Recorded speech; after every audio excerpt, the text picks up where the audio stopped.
Hello friends, welcome to Indian study पर आपका स्वागत है। दोस्तों, आज की इस वीडियो में मैं आप लोगों के लिए हिंदी का टेस्ट लेकर के आया हूं, जो कि आपके आने वाले एग्जाम यूपीएसआई के लिए बेहद इंपॉर्टेंट है। वीडियो को एंड तक जरूर देखिएगा, क्योंकि लास्ट में मैं आपसे क्वेश्चन भी पूछूंगा और उसका आंसर आपको कमेंट बॉक्स में बताना होगा।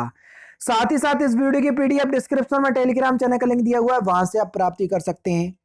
पहला क्वेश्चन, कनक कुधर केदार बीच सुंदर बर, इस पंक्ति में किस अलंकार की योजना हुई है? बताओ। देखो, यहां पर कावर की आवृत्ति बार बार आ रही, ठीक है, और यहाँ रावण की आवृत्ति। तो बेसिकली जहां पर एक ही वर्ण की आवृत्ति बार बार आए, वहां पर आपका अनुप्रास अलंकार होता है सर। तो यहां पर दूसरा ऑप्शन से आपका बिल्कुल करेक्ट हो जाएगा। कवि प्रिया किस रीतिकालीन कवि की रचना है? जल्दी बताओ। यानी कि जो भी कवि हैं वो रीतिकालीन काव्यधारा से संबंधित हैं। तो सही आंसर आपका क्या हो जाएगा सर? ये केशव दास की रचना है कवि प्रिया, ठीक है। चौथा ऑप्शन करेक्ट। जातिवाचक संज्ञा आपको बतानी है कि कौन सी जातिवाचक संज्ञा का उदाहरण है। अब देखो, कामायनी ये एक पुस्तक का नाम है। अगर यहां लिखा होता पुस्तक तो वो जातिवाचक संज्ञा में आ जाता, लेकिन कामायनी नाम लिखा इसलिए ये व्यक्तिवाचक संज्ञा में है। बचपन ये तो भाववाचक संज्ञा का उदाहरण है, ठीक है। सुशील ये तो व्यक्तिवाचक संज्ञा का उदाहरण है, ठीक है। अब यहां लिखा डॉक्टर, किसी डॉक्टर का नाम तो नहीं लिखा। डॉक्टर खन्ना, डॉक्टर मित्तल, इनका नाम होता तो व्यक्तिवाचक संज्ञा, लेकिन डॉक्टर पूरी एक जाति को दर्शा रहा है, इसलिए ये जातिवाचक संज्ञा। पहला ऑप्शन करेक्ट। कौन सा काव्य संग्रह सूर्यकांत त्रिपाठी निराला का नहीं है? तो सही आंसर हो जाएगा सर पल्लव। चौथा ऑप्शन यहां पर आपका बिल्कुल क्या हो जाएगा सर? करेक्ट हो जाएगा। ये सुमित्रा नंदन पंत का है सर। नेक्स्ट क्वेश्चन, निम्नलिखित में से कौन सा संज्ञा शब्द है? जल्दी बताओ। तो सही आंसर आपका क्या हो जाएगा सर? क्रोध। क्रोध जो है ये भाववाचक संज्ञा शब्द है। दूसरा ऑप्शन यहां पर आपका बिल्कुल करेक्ट। नेक्स्ट क्वेश्चन, कौन सा शब्द हमेशा बहुवचन में प्रयुक्त होता है? जल्दी बताओ। बढ़िया क्वेश्चन है और कई बार आपके एग्जाम में आ चुका यही का यही क्वेश्चन। तो सही आंसर हो जाएगा सर प्राण। प्राण शब्द जो है ये क्या है सर? भाव सॉरी, ये शब्द हमेशा बहुवचन की तरह प्रयोग होता है। प्राण हो गया, दर्शन हो गया, ठीक है, हस्ताक्षर हो गया, समाचार हो गए, ये सभी शब्द हमेशा किसकी तरह प्रयुक्त होते हैं सर? ये शब्द हमेशा भाववाचक संज्ञा की तरह प्रयुक्त होते हैं, ठीक है। चलिए, नेक्स्ट क्वेश्चन स्टार्ट करने से पहले मैं आपको बता दूं, मैं तो भैया बता बता करके थक चुका हूं, लेकिन आप लोगों की समझ में नहीं आ रहा। क्यों नहीं आ रहा? क्योंकि भैया बता चुका हूं कि डेली बेसिस पे 3 क्लास चल रही हैं, तीनों ही फ्री हैं। पॉलिटी, मैथ, हिंदी टॉपिक को कवर कर रहा हूं। आप लोगों को यकीन नहीं हो रहा है। एक बार मेरी बात मानो तो सही। एक बार क्लास में आओ, और अगर आपको क्लास पसंद ना आए, आपको कहीं भी ऐसा लगने लगे कि ये यूपीएसआई लेवल की क्लास नहीं चल रही, जितनी मर्जी हो सके उतना डिसलाइक करना क्लास को। जो भी लिखना चाहो फीडबैक में, गलत सलत जो भी लिखना चाहो सब लिख देना। एक बार आओ तो सही, तभी तो लिखने के आपको मौका मिलेगा। और ये मौका मैं दूंगा नहीं, ये भी मेरी गारंटी है। एक बार आओ, क्लास पसंद नहीं आए तुम डिसलाइक करना, मुझे कोई भी दिक्कत नहीं है। डिस्क्रिप्शन में लिंक है, दिए गए लिंक से नहीं पहुंच पा रहे हो तो पूरा ट्यूटोरियल भी बता रहा हूँ। थोड़ा सा प्रयास करो आने का, है ना। नहीं समझ में आए तो हटे आना, बस बात खत्म। आप लोगों को सबसे ज़्यादा दिक्कत हो रही है मेरी स्पेशल क्लास लेने पे, जो रोज़ सुबह 11 बजे चलती है। आप जैसे ही अनअकैडमी पर अपना अकाउंट बनाएंगे तो आपके सामने ये विंडो खुल करके आएगी, तो आपको UP triple S C search करना है। यूपी ट्रिपल एस सी या स्टेट पीसीएस में आपको ये यूपी ट्रिपल एस सी देखने को मिल जाएगा। तो हमने ये देखो, ये मिल गया यूपी ट्रिपल एस सी, तो हमने इसको सिलेक्ट किया। सिलेक्ट करने के बाद हमने हिंदी को जो है वो सिलेक्ट कर लिया, हमको हिंदी मीडियम से पढ़ना है। आगे की जो आपकी प्रोसेसिंग है वो यहाँ पर हो जाएगी, और आपको यहाँ पर यूपी ट्रिपल एस सी लिख करके आ जाएगा। देखो, ये लिख करके आ गया यूपी ट्रिपल एस सी। अब UP triple S C category में आपको कुछ नहीं करना, आपको जाना है ये सर्च पे, और यहाँ पर आपको मेरा नाम सर्च करना है। मेरा नाम है तारिक सरवर, TARIQ, तारिक सरवर, ये मेरा नाम है। तो देखो, मैं आपको वहां पर दिख जाऊंगा, ये दिख गया मैं, ठीक है। यहाँ पर जैसे ही आप करोगे तो आपके सामने इसको आप क्लिक करोगे तो मेरी सारी क्लासेस आपके सामने आ जाएंगी, जो आगामी क्लास होंगी वो भी आ जाएंगी। देखो, ये सारी क्लासेस आ गई। अभी हाल ही में क्लास लेकर के हटा हूँ 37 मिनट पहले। तो आपको मेरी क्लास देखना है, सपोज करो यही वाली क्लास देखना है, तो मैंने क्लिक किया। तो अब क्या करना पड़ेगा सर? आपको क्लास अनलॉक करना पड़ेगी। जैसे ही मैंने आपको क्लास में किया तो अनलॉक कोड आपको मांगा है, तो अनलॉक कोड है आपका इंडियन स्टडी, जो कि हमारे चैनल का नाम है इंडियन स्टडी। कहीं भी कोई भी स्पेस नहीं है ये है, और इसको हमने अनलॉक कर दिया। अब आपके सामने क्लास अनलॉक हो गई। आराम से आप क्लास का लुफ्त उठाइए, और डेली बेसिस पे आपके पास नोटिफिकेशन भी पहुंच जाया करेगी। अब आपको समझ में अभी आ गया होगा सब कुछ, ठीक है। अब मिलते हैं जैसे भी आपकी क्लास होगी आप उस तरीके से देख लीजिएगा, जैसा कि मैंने आपको बताया है। नेक्स्ट क्वेश्चन से आपका कि पट पीत मानहु तड़ित रूही सुगी नेमी जनक सुनतावर, इस पंक्ति में किस अलंकार की योजना हुई है? तो यहां पर सर उपमा अलंकार है सर, है ना। चौथा ऑप्शन करेक्ट। सा का आपको उच्चारण स्थान बताना है कि सा का उच्चारण स्थान क्या होगा। तो सा का उच्चारण स्थान होता है सर तालु, पहला ऑप्शन करेक्ट। निम्नलिखित में से उस वर्ण कौन सा नहीं है? उस व्यंजन चार होते हैं, तीनों सा आते हैं और हा आता है। सा ये पूरे ऊष्म व्यंजन में आएंगे। रा ये अंत इस व्यंजन में आता, तो यही ऊष्म व्यंजन नहीं है। चौथा ऑप्शन करेक्ट। जिस वाक्य में वचन का सही प्रयोग हुआ है वही आपको बताना है। आराम से क्वेश्चंस को पढ़ो, इत्मीनान से आंसर दो।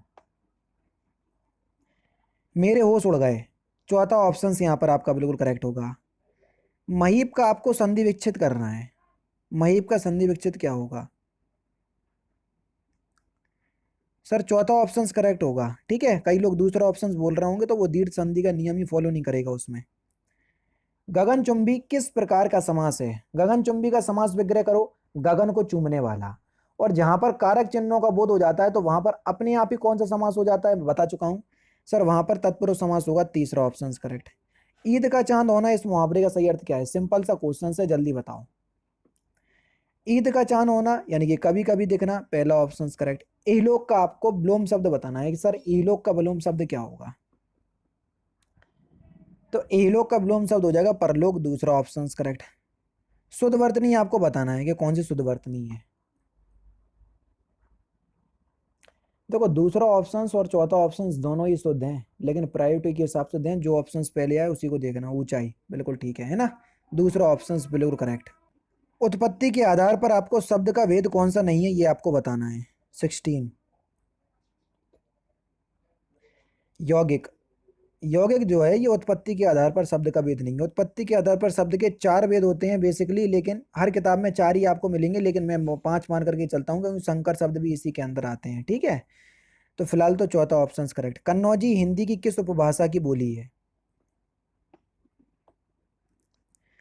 तो कन्नौजी जो है वो हिंदी की किस उपभाषा की बोली है? तो ये पश्चिमी हिंदी के अंतर्गत आती है, दूसरा ऑप्शन करेक्ट। इसमें आपको छंद बताना है कौन सा छंद है। यहाँ पर ये यति लगी होगी, है ना। मात्राएं गिन लोगे, देखो श्री में आपकी कितनी मात्राएं हो जाएंगी? दो मात्रा, एक मात्रा, एक मात्रा, एक मात्रा, एक एक, एक दो एक, एक एक। देखो दो तीन चार, चार और तीन सात और एक आठ, आठ दो दस, दस और तीन 13। पहले में 13, यहाँ पर 11 मिलेंगे। 13 11 किस मात्रा किस दोहे में मिलती हैं? पहले ही दुआ, दुआ छंद में आपको मिलती हैं। समझ गए? पहला क्वेश्चन यानी कि पहले ही ऑप्शन करेक्ट हो जाएगा।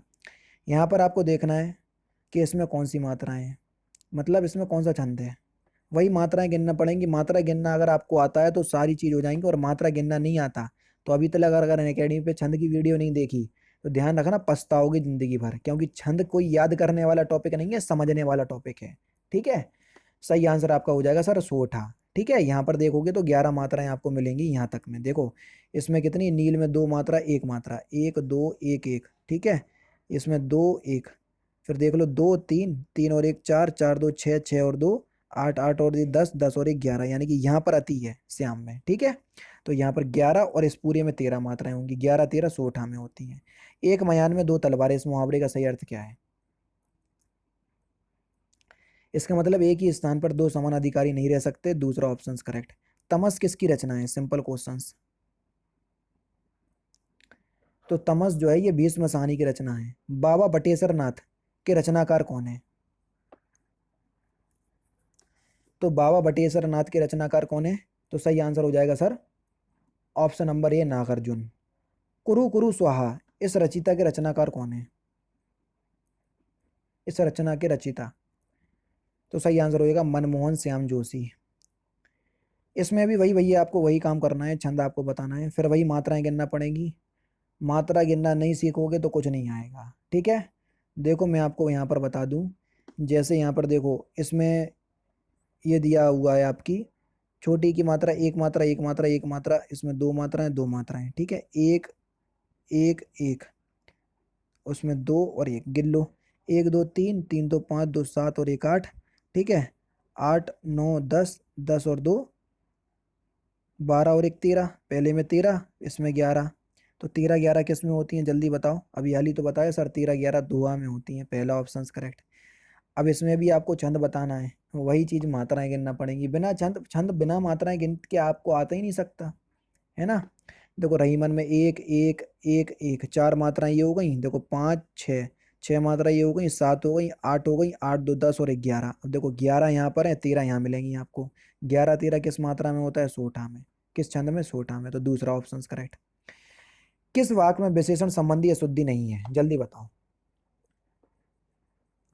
तो सही आंसर हो जाएगा, वहां ज्वर की सर्वोत्कृष्ट चिकित्सा होती है, पहला ही ऑप्शन यहाँ पर आपका बिल्कुल करेक्ट है। चीफ की दावत किसकी गिरती है जल्दी बताओ। सिंपल और इंपॉर्टेंट क्वेश्चंस, चीफ की दावत किसकी गिरती है। तो ये सर भीष्म साहनी की गिरती है, दूसरा ऑप्शन करेक्ट। जिस शब्द की विशेषता बताई जाती है उसको क्या कहते हैं। तो जिस शब्द की विशेषता बताई जाती है सर उसको हम विशेष कहते हैं, ठीक है। सर्वनाम और संज्ञा शब्दों की विशेषता बताने वाले शब्दों को विशेषण कहते हैं, और विशेषण की विशेषता बताने वाले शब्दों को प्राविशेषण कहते हैं। माथा ठनकना इस मुहावरे का सही अर्थ क्या है। माथा ठनकना इस मुहावरे का सही अर्थ हो जाएगा संदेह होना, चौथा ऑप्शन करेक्ट। गुरु के समीप रहने वाले को क्या बोलेंगे। तो गुरु के समीप रहने वाले को बोलते हैं सर अंतेवासी, पहला ही ऑप्शन करेक्ट।